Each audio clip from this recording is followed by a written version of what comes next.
Hey there, welcome to another edition of 10 Minutes with Todd at Beyond 615.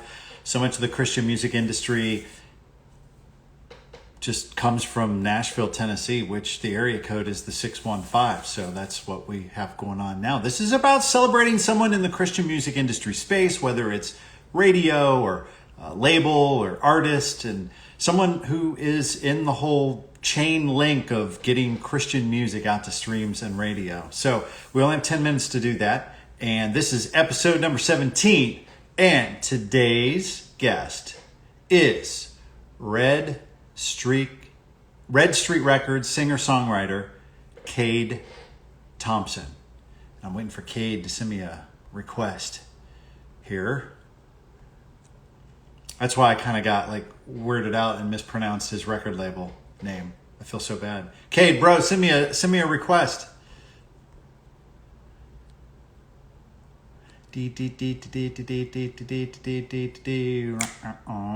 Okay, let me check something here. Okay, yep, here we go. I didn't see it. Coming on in. Hopefully. Yes. Maybe not. Todd! There we go. Hey. Hey. What's up, man? How's it going? Good. We both got the orange memo today. We're both wearing orange shirts. Mine's red. Oh, well, I okay. guess I'm colorblind. That's all right. Yours is orange. Mine is red. There we go. Same vibes. You know what? My parents were just down here for the 4th of July, and they brought a few things from my childhood and high school days.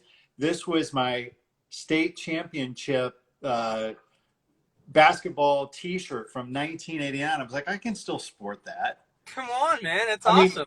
It smells like mothballs, but who cares? Man, it's all about the vibe. It's that vintage vibe. Man, all right, thanks dude. for having me. Yeah, I'm excited to talk with you. We kind of hung out last week a little bit, and I got to know you. I was like, you got to do this thing for those who don't know you. So let me set my timer for 10 minutes. 10 minutes with Todd. It's happening, y'all. Set a timer for 10 minutes. Wow. Okay, 10 minutes and counting. All right. Woo! We're off and running, bro. I would love for you, for those who don't know your music, don't know your heart, share about your journey toward music. Absolutely. Well, my name is Cade Thompson. In case some of you are watching this video, it's your first time ever seeing me.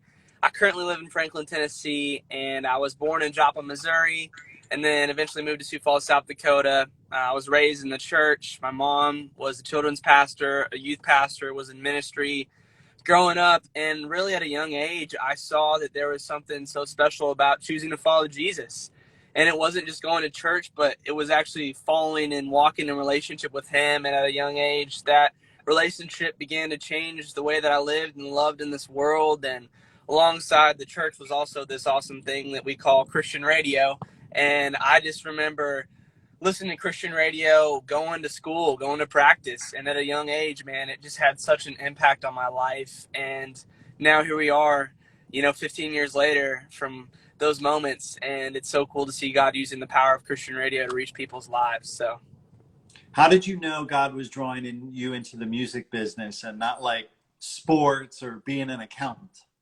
Man, that's a great question. So fun fact, I actually played a lot of sports growing up. I thought that maybe sports was going to be my thing. I used to want to be a sports announcer when I was a kid, but I stayed faithful in my local church and I started singing at my youth group, and I saw that there was something so special about the power of music and how it can really change people's lives, and the power of gospel when they both come together. It's life-changing, man. So you told me that your parents are your biggest fans. Is that true? That is very true, man. I couldn't be where I'm at without my parents just believing in me. I actually just dropped off my mom at the airport. She was in town this week, and man, anytime I get a chance to be with them, it's so special. And they really laid the foundations for who I am today and my faith and my character, I believe. So thankful for them, man. You got a ton of fans on here just commenting, man. This is awesome. Yeah. Shout out to everybody. We love you. For sure. Y'all got to follow Todd's page. It's awesome. Oh, thanks, man. Yeah. Hey, so I feel like I feel like I'm gonna hurt someone's feelings because I'm going to forget somebody, but I feel like there's like this new generation in Nashville that includes you and Leanna Crawford and Ann Wilson and Hannah Kerr and Yeah. Riley Clemens and Baylor Wilson and, Yeah. whoever other Wilson we can throw in there. So tell me about this. Like, you guys are like the new generation. Do you realize you're a part of that? Yeah.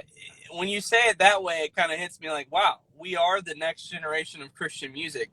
But man, it's so encouraging, and it encourages me, man, to see that there's this new generation of people that are not in it just for the industry's sake, but in it really to make a difference in people's lives. And it's so encouraging just to see this next generation of artists rising up. And I know that in a few years now, there's going to be younger people, and I'm going to be the old cat, But it's cool, man, seeing that there's this new wave of people that are in it for the right reasons, and I believe God honors that, Sure.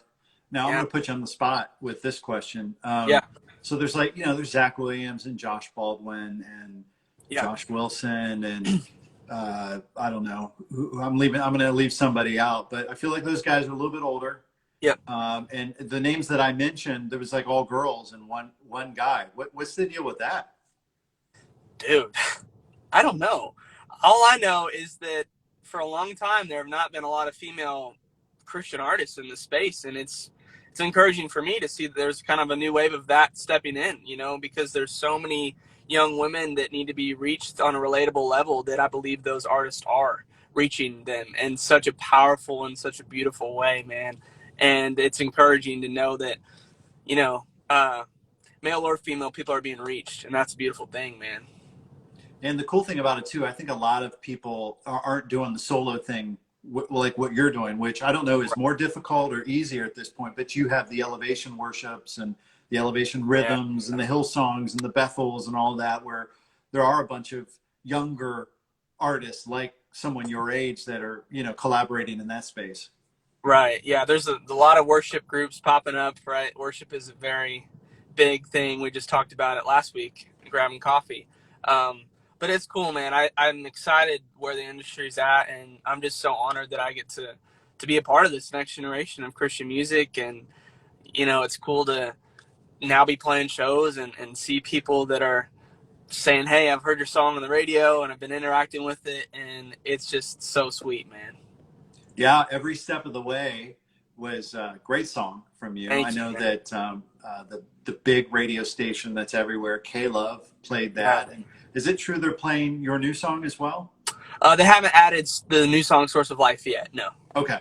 It's kind of new. I need to text them over there. That would be awesome. Yeah. No, that's cool, man. And you were on Winter Jam, weren't you? Yes, I just got off Winter Jam. We did a little Winter Jam weekend run, and this fall I'm actually going out with the Newsboys, which is going to be cool. super exciting. Newsboys, Mandisa, We Are Messengers, Adam AG. It's going to be a great time, man. So I feel like you need to somehow pretend like you play drums and get on the spinning drum with the Newsboys. I mean, Duncan? If you do that, like do a TikTok video and it'll be like a Todd challenge or whatever, Yeah, you got to do it when no one's watching. Yeah, that's right. That's right. Hey, well, you made a post the other day about your hair. How you said you think you got the Duncan flow going on. I did. I literally went into this lady and she was like, "Are we doing the same?" I was like, "No, I'm gonna do a no guard all the way up." And she goes, "Oh, I'll take care of you. Duncan from the Newsboys was just in here the other day." I'm like, "Okay, I'm in good hands," and she did a good job. So there you go. Well, it looks great, man. Thanks, dude. Yeah. Okay, last question. Yeah. So, as an artist, as a songwriter, as someone who is preparing to tour, doing photo shoots for press releases and album covers and all that stuff, what's the favorite part about your day-to-day life right now?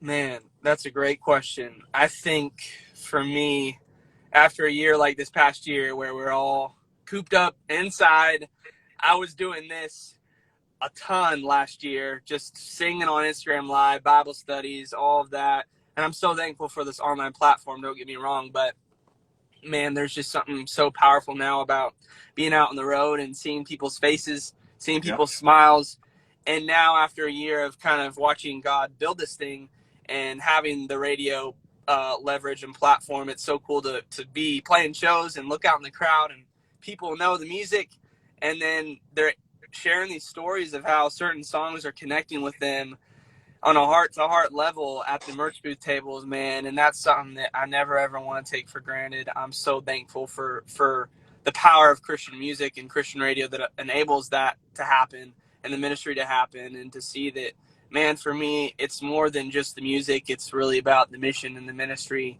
and that's what it is, man. So it's been so cool. I can't imagine being on stage and looking out into the crowd and seeing those people closer to you sing along with you. That would be so cool. Dude, it's the best, man. Something so special. And it's not meaningless lyrics. It's lyrics that are pointing people to Jesus. That's right. That's right. That's why I do what I do, man, and that's why I want to do this for as long as the Lord allows me to. So Faith Hope Love 377 says, "Oh, I can't wait to see you, Cade, in November 5th." Woo! Let's go. Can't wait to see you on the road.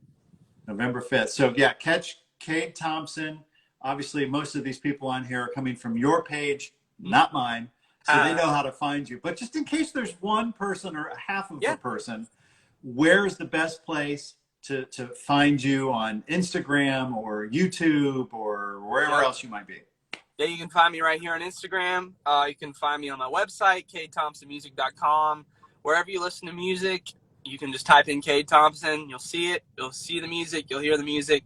And, of course, I'd love to see you out on the road this fall. And, man, thank you for just allowing your platform to be used to help inspire and encourage other people in the industry. I think it's so awesome of you to be able to take minutes with people of all different backgrounds of the industry to just build them up, man. So thanks for what you're doing. Oh, thanks, man. Here, let's hug it out. Yeah, hug it out, bro. Okay, bro hug right there. All right, man. Well, thanks. God bless. We'll talk soon. Cade Thompson, everybody. Thanks for watching. I'll see you. Thanks, y'all. Peace.